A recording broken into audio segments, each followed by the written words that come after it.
Linapokuja suala la kutunza wanamuziki wa dansi kwa hivi sasa, mwanamama Soso Pembe Antilichi amekuwa akifanya hilo. Hapa ni siku ya kumbukizi ya kuzaliwa kwa dansa wa Bogosi Muzika, nyumba ya baba, namzungumzia mwanadada Kosovo. Sasa kulikuwa na burudani mbalimbali, kucheza, kutunzwa, ambapo Kosovo amepokea pesa nyingi sana kutoka kwake Antilichi, na hii anadhihirisha kwamba yeye si mtunzaji jukwani tu, bali amekuwa na utaratibu wa kuwasapoti pia katika masuala mbalimbali hawa wanamuziki wa dansi nchini Tanzania. Tulikuwa na matukio mbalimbali, lakini pia tukio lilovutiwa zaidi ni hili la ugawaji pesa.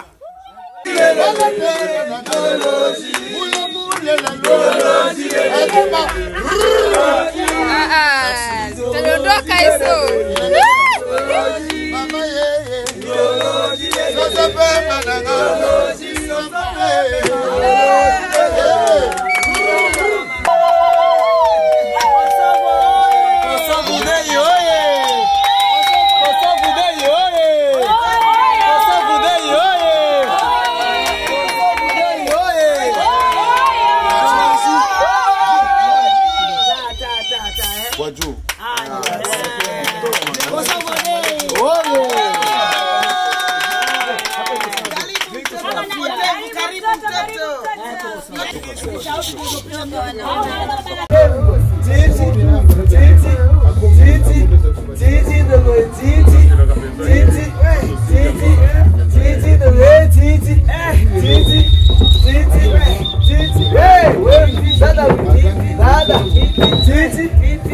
Hey,